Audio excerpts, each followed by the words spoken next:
Hi, welcome to The Pursuit of Truth. So, a difference from the normal Israel-Gaza situation, which the media seem to have forgotten about. It hasn't been on the news for ages, since the last time I recorded these things.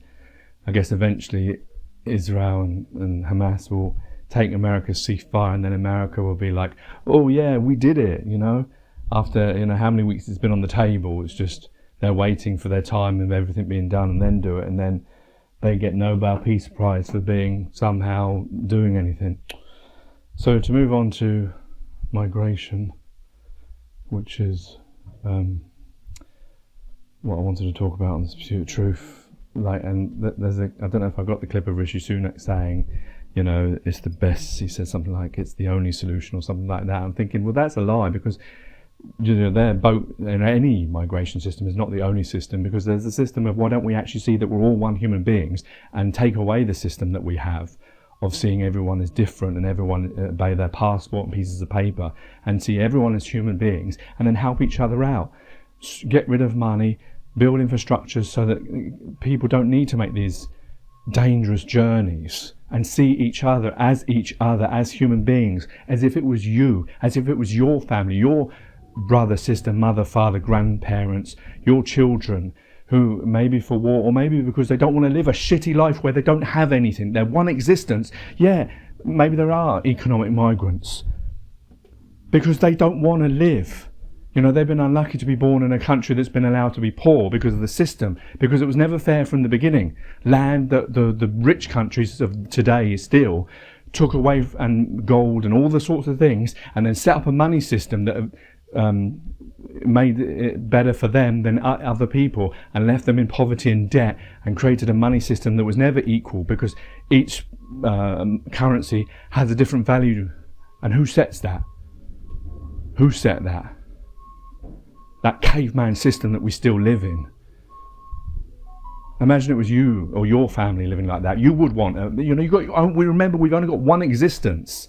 Yeah, one existence, and we've been lucky to be born in a place with freedom, with no God that tells you, you must do this or you must do that. We're not slaves, we're slaves to ourselves and our own history and our own stupidity, and we have abundance of everything, people, energy, resource, materials, for no one to suffer, and yet we choose to have a system that allows it to take place. So here's these broadcasts from Stuart Ramsey. I didn't get the beginning of this one, but hopefully it gets you the most of it. Within 2 hours, though, an immigration checkpoint stops the train. The United States is all but closing its borders to the migrants, and the Mexican authorities are hampering their journeys north. This is a concerted, joint effort by the two countries. Some are forced off the train. Many of them are clearly terrified. They're about to be driven back south, and they know it. Officials continue unloading the train of its passengers. Amongst them is Emily. She's held by a migration officer. That is abject fear. She's been separated from her mum, dad, and sister, only briefly, but she is only 2 years old, and it's the middle of the night. Her mum, Alejandra, joins her on the track, and they're led away. We refuse to stop filming, which seems to cause confusion for the officers. By now, Alejandra is distressed. How am I going to continue to carry on traveling? I'm not going to get on that thing by myself. I want to know where my husband is, my daughter. How am I going to continue traveling with just this bottle of water, without food, without money, and without anything? He's carrying everything we had. She's told to keep walking. She's no idea where half her family are. But in the dark, they're reunited with her husband and second daughter. They disappear into the night. From the authorities, no explanations, no directions, no assistance. They're just migrants from Venezuela, like so Human many. beings! Some refuse to leave. They're in the last two cars of this mile-long train. They shout at the immigration officers to let them carry on their journey. The officers, supported by the army, are unhappy we're filming this, flashing torches into our eyes and camera lenses. But our presence almost certainly means that after a tense standoff, the officials withdraw. And the train continues with many of the migrants on board. They're still 700 miles from the US border. What we have seen and what we've been told is new. The migrants claim immigration officers attack them on trains to disrupt their journeys north. On the side of a track surrounded by concerned locals, we find a small group who've just been kicked off a train. Naomi is 8 months pregnant. Her partner, Rominger, has been hit over the head with a metal bar by Mexican officers. Naomi tells me she was given electric shocks with a cattle prod 5 times into her pregnant tummy, until she got off the train. They are from Colombia. 5 times they put electric shock on you. You're clearly pregnant. When I saw that my husband was hurt, I tried to defend him, obviously, because he is my husband. Then they told me to shut up. I better not say anything. They insulted me and gave me electric shocks. I didn't stop that because you've got to remember, yeah? This is other fellow human beings doing this to other human beings. This isn't part of their remit of their job. Yeah, if people want to, you know, break the law as it were and migrate from one piece of land to another piece of land that no one owns and no one can take with them when they die. It was these people thousands of years ago that made claim to bits of land that are all of ours. Or should be all of ours. If you believe in God, they're all of ours. No man may take what God gave us all as mankind, as children of Adam and Eve freely. But even if you don't believe in that, why would we try to make claim of something like that? That's something from like cavemen. That's, when I say cavemen, I mean like of the past. The greedy, selfish bastards who would murder each other's for bits of land so they can own it and make slaves of people, and all the horrible things that humans have done to each other that we all say are despicable and terrible. But they are the same ones that put us in the same system that we live in now, of bits of land cut up and said this is yours and this is yours, and you must be patriotic to defend this, and you must be, you know, above these and this, that and the other, because it's not equality. We all say we believe in equality, but show me the fucking equality. There is no equality, is there? It's equality in films, it's equality in this, that and the other, but it's not an equality in the life that we're living as human beings.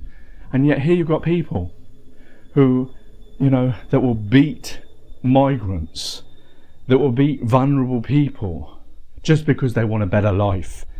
Disgraceful. What kind of human being are we that we would take pleasure, or, you know, people should be forced, you know, it should be like I'm being forced to go and be a soldier to kill someone, or being forced that I would beat someone up. It should be something that you would rather die than doing. Like in the Quran it says taking one life is like taking all humanities. And yet there are people out there that would do it even though it's not part of their job, beat people up, pregnant women, children. What kind of human beings are we? Is this the legacy that we want? When we've been given freedom to be as we choose to be, we enslave ourselves with these ideas, clinging on to them like they're some history or society or culture. Idiots. Electric shocks. Roxana Malave's husband was beaten unconscious and has disappeared. She thinks he is dead. She's left on the tracks with her 2 children.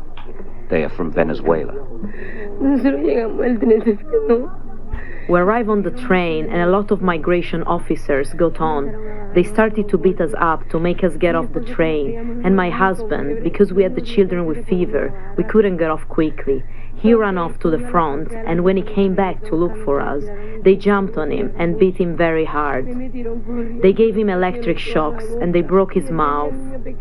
He was carrying our little boy and they still beat him up. They hit him with a black thing. They poke him in the back. They punch him everywhere. Then they made him stand up on the train and they threw him down the train. With the help of a local charity, Jose Angel Rivas is found and reunited with his family a few hours later. He's beaten and bruised and needs help to walk. More shocking, though, is this. On his back, cut into his back, are the letters MX. For Mexico. He's been branded. I mean, like, this is like... It's like, you know, and yeah, I expect some of those people that do these, and they're probably gangs, it's not government members, it's gangs taking use of vulnerable people to get money or rape them or do whatever they want to these people because they're vulnerable and they can't go to the police or authorities because they're breaking the law, as it were, man-made law. And yet, they probably go to church or believe in the idea of God and this, that and the other. I pray to God there is a God, so that these people that did these things, that stood by these things, that were in charge of keeping the system of inequality and the discrimination and the suffering of human beings, when we were given freedom and everything that we could possibly want, including me and all of us who sit by idly while this is happening to our brothers and sisters, we all deserve this punishment. We don't deserve to live this life when we treat each other like this and we allow it to happen, do we? How do we go to sleep? How do we carry on watching Netflix and Instagram and TikTok and making stupid videos and doing all these stupid things idly when suffering is happening to human beings that only have one existence to live, when we have been given everything so that everyone could live nicely, and we've chosen this way? And yeah, I know we're born into this and we're bred into this, and we don't even realise sometimes that the system, we think, oh yeah, that's the only way, it's the best way, and this, that and the other. But look at all the suffering that's going on, and look at the root cause. It's money, it's land ownership, it's identifying ourselves as a nationality rather than human beings. Shame on us all. Shame on us. For Mexico. You know, he's been branded. People like Hitler did in the concentration camps to Jews. We all know that's wrong. And look what people are doing still in the 21st century. Despite the incredible hardships of these incredible journeys the migrants are attempting, and the new interventions by the Mexican authorities to thwart them, the inexorable move north goes on. We meet Naomi and her partner again, hundreds of miles further up country, boarding the Beast. And we join them on their latest leg. This is a high-speed freight train, and the migrants are on the roof. We're heading north to the city of Chihuahua. We're told it's a 12 to 15-hour journey depending on the speed of the train. Well, hundreds of thousands of people have been using the Beast for years to traverse Mexico, but it is really dangerous. Obviously, we're high up, we're travelling on a train. There's obviously the problem for them of immigration, but also they're prey to the many gangs that control huge areas of Mexico. They often get robbed on this train. There's stories of rape, and many people have died riding it. But it's cheap, well, it's free, and it is the quickest way to get across Mexico. As the night falls, we race through towns and cities. It's both beautiful and terrifying in equal measure. By morning, fairly frozen after 12 hours through the desert, we arrive in Chihuahua. And the migrants dismount. Climbing down the Beast, they're already planning their next leg. And are you, after this now, what's your plans? Well, obviously the goal is to get to the United States. That's pretty much it. To have my baby and keep moving forward. To work very hard. That's the goal so far. To get to the United States. Makeshift migrant camps dot all of Mexico now. This huge movement of people from all over the world north towards the United States is unprecedented. The migrants seem to have no rights in Mexico. America doesn't want them for political, electoral reasons. Mexico is actively obstructing their movement. It's not solving the problem, though. It's actually window dressing at the border. Naomi and Rominger, like all the others, keep going. Is this where their dreams begin, so near to the United States? Or is it where their dreams end? They just don't know. Stuart Ramsey, Sky News, Mexico. I'm very pleased to say Stuart joins us now. Stuart, amazing reporting, an amazing film. Credit to you and the team. Why is this happening? Why have the Mexican authorities started cracking down at this point? Basically, the United States has an election coming. The optics of having huge numbers of people is not good for Joe Biden. At the beginning of the year, the end of last year, the beginning of the year, they asked for the numbers to come down, and the Mexicans are saying, "Okay, we'll help you out here." Right. Whether that's because they see an advantage in the long term of a better relationship with Joe Biden, they're definitely working on the theory that if he doesn't make the optics better at the border, then it plays into the Trump position. So that might be why they're involved.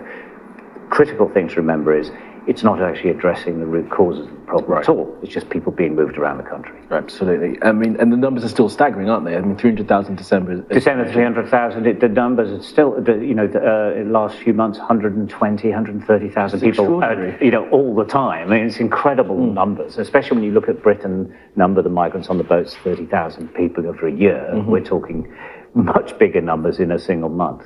And even with the crackdown in place, it's still, 124,000 people a month. It's still huge. And that's, by the way, the ones that they've stopped. Yes, of course, the ones who haven't stopped. And there'll be a fair amount of them as well. And they are determined to keep getting there, riding trains. This is climbing the train. Now, you see, actually, it's a very good picture because you can see how high it is. Yeah. This is one of the bigger ones that there's basically most want to travel in ones that you can actually get inside rather than ride on top. But obviously, I'm a very dodgy old man these days. But the point is that they are young, they're strong, but they keep doing it. They know it's dangerous. They know they've got migration who could intervene, and there's always a risk of the drug cartels and various gangs in Mexico who do stop and who rip them off all the time. Almost everyone we've met at some point or other on their journey has actually been robbed. Right. It's that dangerous. It has to cartel land. It doesn't matter where you are, they're getting stopped and they're getting ripped off. They also get ripped off by immigration officers, by the guards at railway stations, which will take money off them to be able to get onto the train before it leaves. Everyone's on the take, and they are so desperate to get to the United States, they know they're going to be victims, but just keep getting there, just keep moving, that's all they think. Yeah, and you met some amazing people as part of the reporting. Do we know what's happened to we met a lot of people and became quite close friends with a lot of them, but one of them is Naomi. She's on the left here now. We met her, she had just been on the side of the track. She'd been hit with a cattle prod 5 times into her tummy. She's 8 months pregnant. That's her partner. He'd just been hit over the head with a metal bar. He was in a pretty poor way, actually. The lady here to the right, she thinks at this point that her husband's been beaten up and killed. Anyway, the great thing is Naomi and Rominger, that's him, have got into the United States. When I say it's a great thing, what's great for her in as much as that she has got in, and she's now getting decent medical care, because we're very concerned for her, because she is 8 months pregnant. And she will have her baby in the United States, which of course, and at least until that child is 18, they're staying in the United States. Incredible stuff. Right, Stuart, really do appreciate the reporting, as always. Thank you very much for that.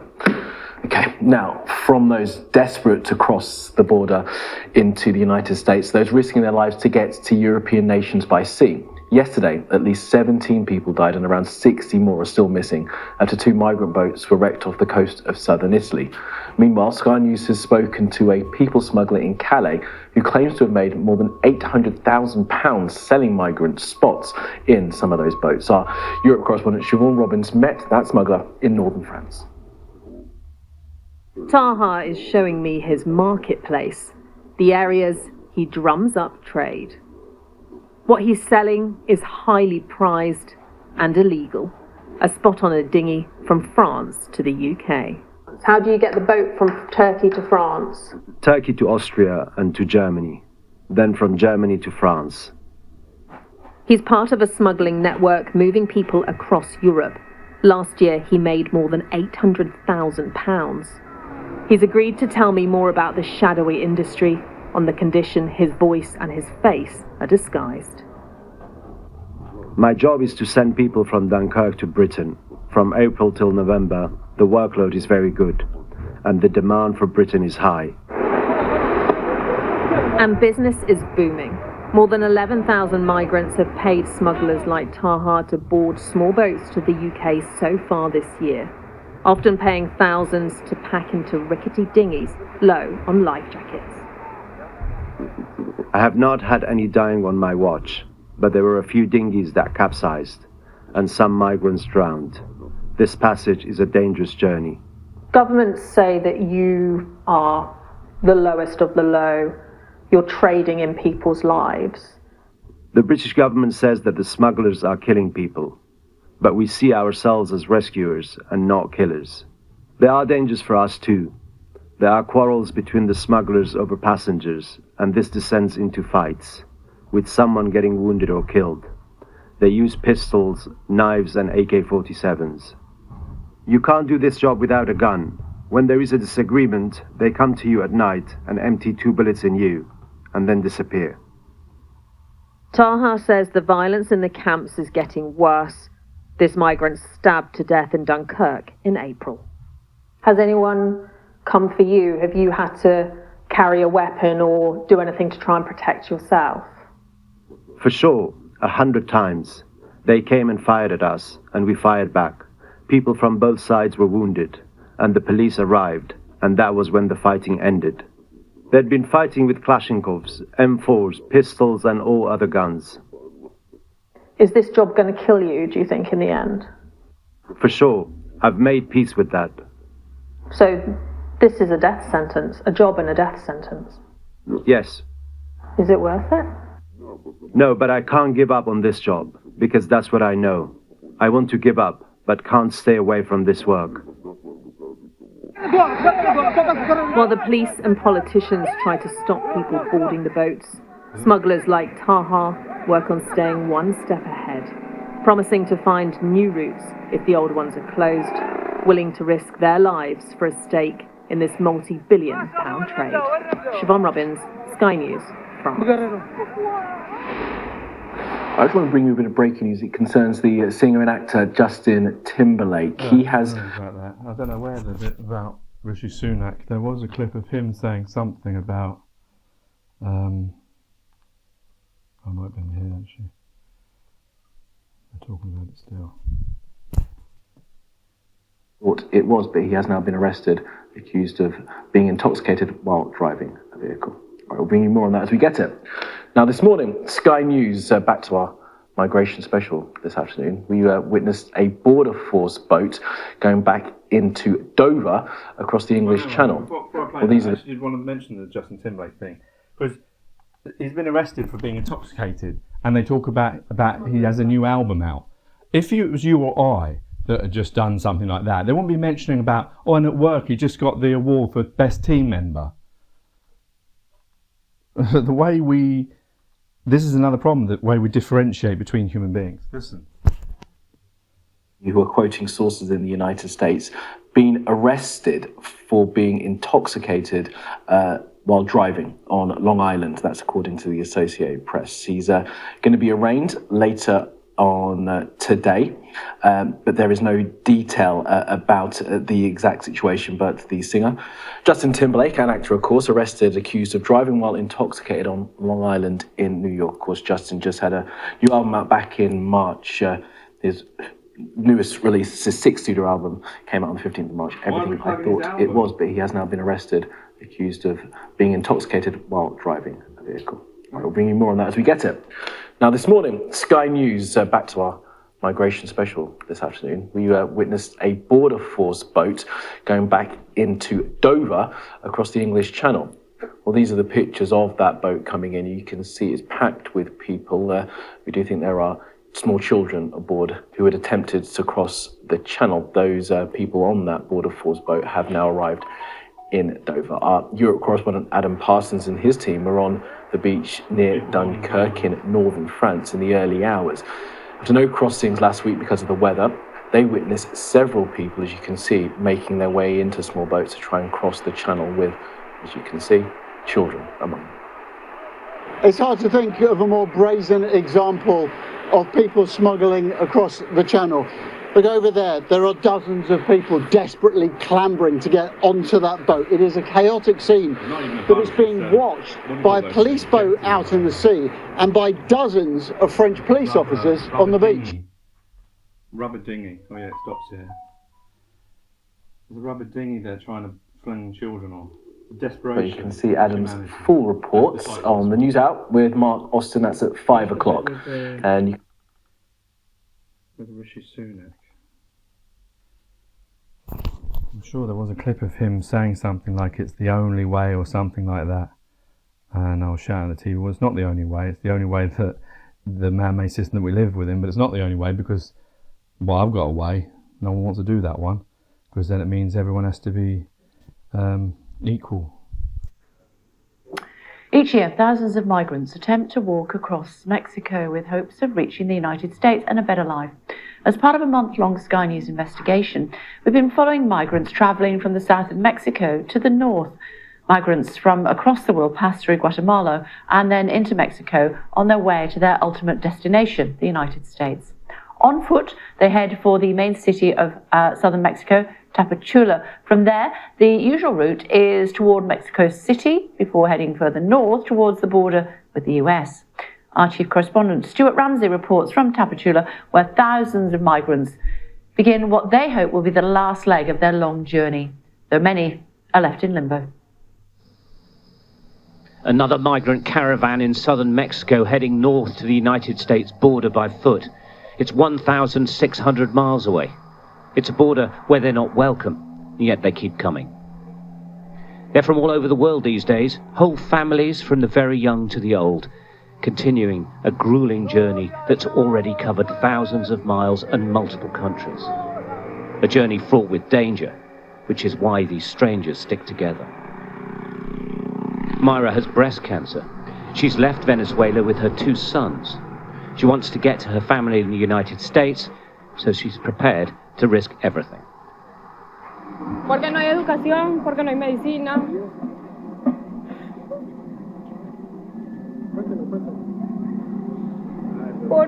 Because there is no education, because there's no medicine. Because I'm an oncology patient. I can't get treatment in the public health system for breast cancer. And well, I need to go somewhere where I can get checked and continue treatment.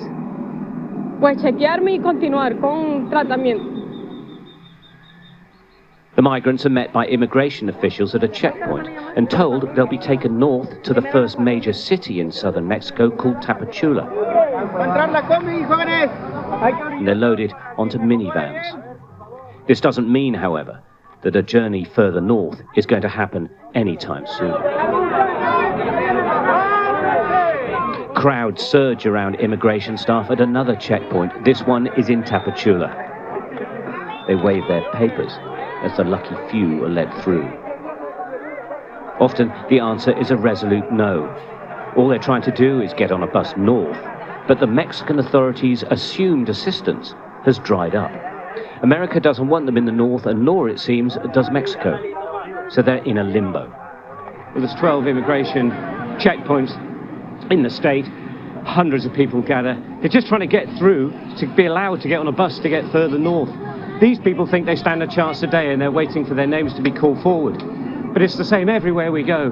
Migrants staying out of the sun if they can. It is boiling, boiling hot. They know they don't stand any chance today, so they're going to be sitting here for a few days. But it's not just here. Look at this. It goes all the way up the street. Hundreds and hundreds of people hoping to get north, ultimately to get to the United States. What we saw at multiple checkpoints is what is developing into a multinational mess. Groups of young Chinese men and women take shelter amongst Jordanians, Egyptians, Somalis, even 2 friends from Kazakhstan. The list of nationalities is remarkable, not least because of the distances they've travelled. Amongst the migrants, we came across 14-year-old Edgar. He's completely on his own. He's travelled from Venezuela to Colombia, where his grandmother died. Now he's trying to get to his mother, who is in Washington, D.C. We arranged for him to speak to her on the phone. It's a heartbreaking conversation, and they both cried. The day before, he explained to her that he'd been kidnapped by a gang. Was only released after handing over $75, scrabbled together by fellow travellers. It's dangerous to go out. In the public transport buses, they can kidnap us again. They can ask for more money. So the best thing she said today is for me to turn myself in, and she will ask her lawyers over there to see what they can do. There is no other route for me. There is no other route because I'm traveling alone. That's why I can't get through. We spoke to his mum and she asked us to take him to the authorities. She said it was too dangerous for him to continue alone. Edgar bade an emotional goodbye to his new travelling family. He's safe now, but when he'll see his mother, nobody can say. Stuart Ramsey, Sky News, Tapachula, southern Mexico. Poor little man. Now, Just Stop Oil claim 2. So there you go. That's the world that we live in, where even children have to go, and people with cancer, because the place they live in has been deprived, even though, you know, intrinsically, every piece of land on this place that we found ourselves upon has all the materials for each of us.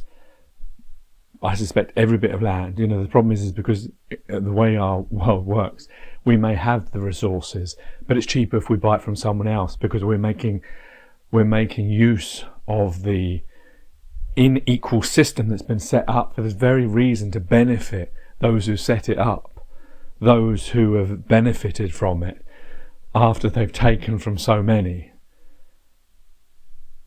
Don't we bear responsibility for the sins of the Father, as it were, that have gone before us?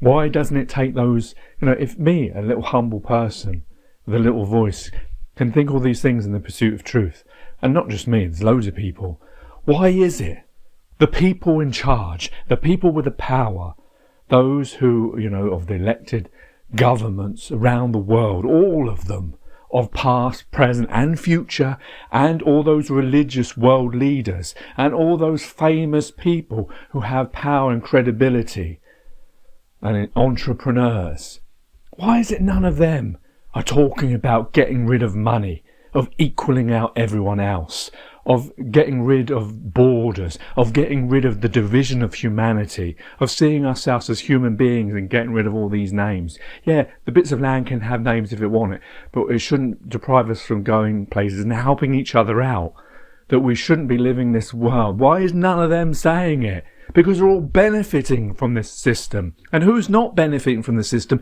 You and me. And we're the ones who keep voting them in. We're the ones who keep waving the flags for them, saying how brilliant they are, crying when they die, going to their concerts, watching their films, voting for them. How crazy we are as human beings. It makes no sense the way that we live, when we've been given everything we could possibly need, every resource, every material, every ingenious idea how to manufacture things from other things, to create all this technology and all this wealth of information and ease. And we put a price tag on it. And we divide ourselves up and say, well, you're gonna, you can't come into our country, you're being illegal immigrants, you're coming here, blah, blah, blah, those excuses that they say, when all they want to do is live a nice life.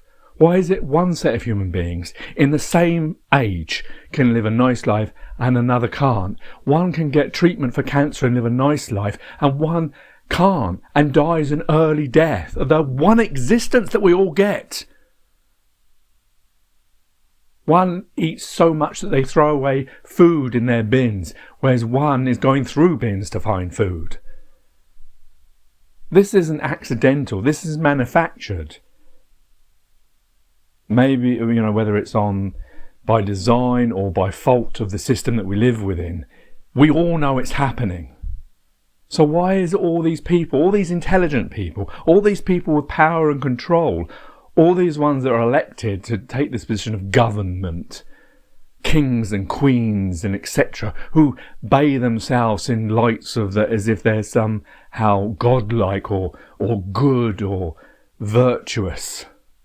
All these religious people as well. Why are none of them trying to break the paradigm of the world that we live in? Why are none of them trying to say, let's get rid of money, let's get rid of all these divisions, let's see ourselves as human beings and help each other out and start again and find a better system than the one that we have at the moment? Let's all live for one rather than our own selfish, just individual.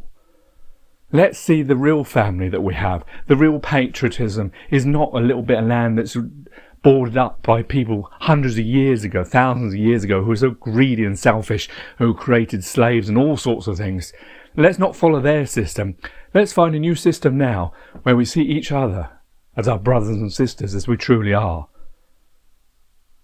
Let's try and find a good way rather than this shit way that we have. Take care, take it easy, God bless, and peace.